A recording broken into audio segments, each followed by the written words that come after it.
Welcome friends to another 40k video. Today we looked at Lupus Daemonis by Graham McNeill, where we find Horus alone after the scattering. He has another name here, Nergui. My take on how it's said anyway. Want to know more? Friends, let's find out. Nergui's first memory of murder was that of his adoptive father. In the Underdark, it was kill or be killed. Kill them before they killed you. Families would turn on and murder each other, and even barely out of swaddling clothes, he understood that hate was fear's twin. His father was killed by this conflict. He set down the child and fought, there in the dark. You fought until your heart stopped beating. He fought but did not make it, and so his father fell beside him, died staring into the eyes of the Primarch-to-be. That was Nergui's first memory of murder. But it wouldn't be his last. Cthonia was a world built on murder. He found a clan to fight with in the Underdark. You were taught there to fight so hard they had to kill you. The tribes and clans of Cthonia were not kind to captives, inflicting tortures so hideous they reduced even the strongest-willed to soiled, gibbering lunatics. The father figure in his clan was Cthonia. Nergui yearned to be in that circle that was near him, but was not yet blooded. The Overlord had given this boy his name, which meant no name, and he told him it was for the boy's protection. The Reavers hated and feared him, as he was different. He longed to see a starship that old-timers spoke about, or a field of stars instead of the utter dark's soot-stained ceiling. He swears someday he will see such sights.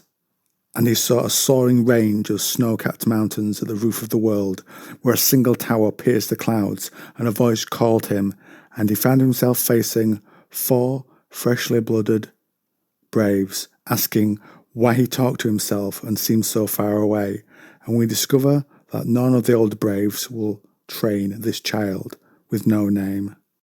One of the pack tears up a decaying book that he has found, and this bothers Nergui, so Nyla throws the book at his feet, and they all beat him up. Pain was nothing new to him, and he made no sound as they beat up his body. They exposed his many scars that were all over his skin. They made a pattern. They say someone stitched him together. He looks at the leader of this band, Karamet, and something passed between them. And the attacker became enraged, perhaps it was a challenge, and punished and hurt the future Primarch many times. Another stops him by saying Cthonia has said that this one is marked, and Karamat kills Nyla as an outlet for his frustrated rage. After the body was gone, Nergui took her knife. It held more value to the people of Cthonia than Nyla's life itself, and Nergui struggles to accept that. Above him, he saw layers of fumes swirling as they were drawn up through cracks in the ceiling. High above, ancient tunnels, likely bored as ventilation for the deep mines. Cthonia finds him and asks if he killed the girl. He says who did, and the master of his domain says how Nergui still thinks it matters. He says they fight and kill where the boy looks for a higher purpose behind it, and Cthonia finishes with the struggle is all that matters. But Nergui feels he was meant for something more. They all were. Cthonia says maybe he was, and puts his hand in a paternal way on Nergui's shoulder. And the future son of the Emperor sees the Overlord was thinking actually of pushing him into the magma. Nergui fights that touch, and then his father figure doesn't kill him. Around that time the planet rumbled, and Cthonia said it spoke to him. After this, Nergui kept away from the light, as he had ventured away from Reaver territory and continued climbing upward into the unknown reaches of the world. On this world, children are left in the dark and have to find their way back, so he knew the way by instinct, and this brought him to stalagmites so large, with people impaled on them. Moisture made it look as if they wept. This was another group's so-called trophy cavern. Nergui passes a man who is still alive, who wants a knife from him. He wants it in his hand before he dies. Instead of giving away the weapon, Nergui uses it to end the man's life. Then he continued on, and the temperature grew, and the air tasted of metal and dust, and he saw blue light come in from the surface, and he then pushed up through the steel plate and hauled himself onto the surface of Cthonia.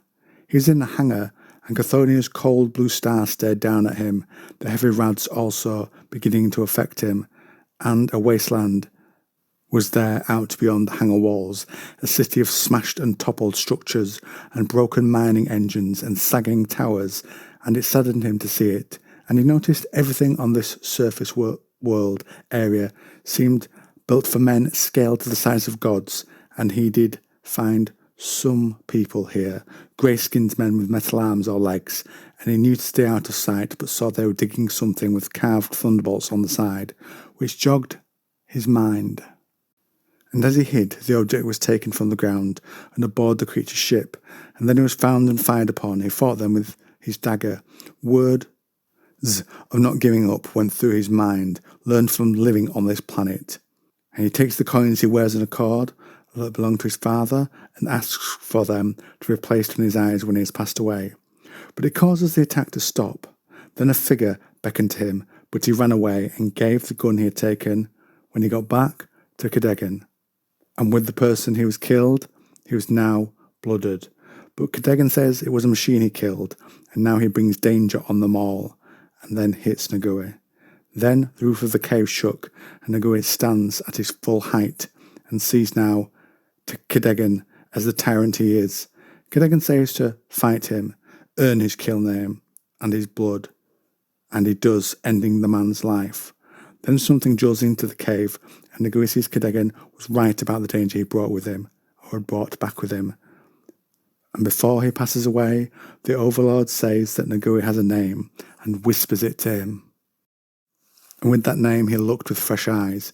He knew who he was, and it lit a spark in him, knowledge of a hostile galaxy and those who lived in it, and at its centre, terror. The Lord looked up from his contemplation and smiled. It is time. This unlocked something within Nergui, and he was rewritten. Genes awoke, his body became that of a Primarch. It was both agonizing and renewing, and when it was over, the cavern around was collapsing. He heard guns and knew they were galvanic weaponry. He looked to see a red-robed figure approach him. He had a weapon and said, I have the boy. His hand shot out to enfold the hooded figure's neck. An alarmed blurt of machine language crackled from the bronze-grilled augmeter at its throat. And with only a little pressure, he crushed the blue-eyed warrior's spine, teaching the lesson he had learned on Cthonia, and he spoke, My name is Horus. So now, friends, I turn things over to you. I hope you enjoyed the video, got something to say to me. Drop a comment down below.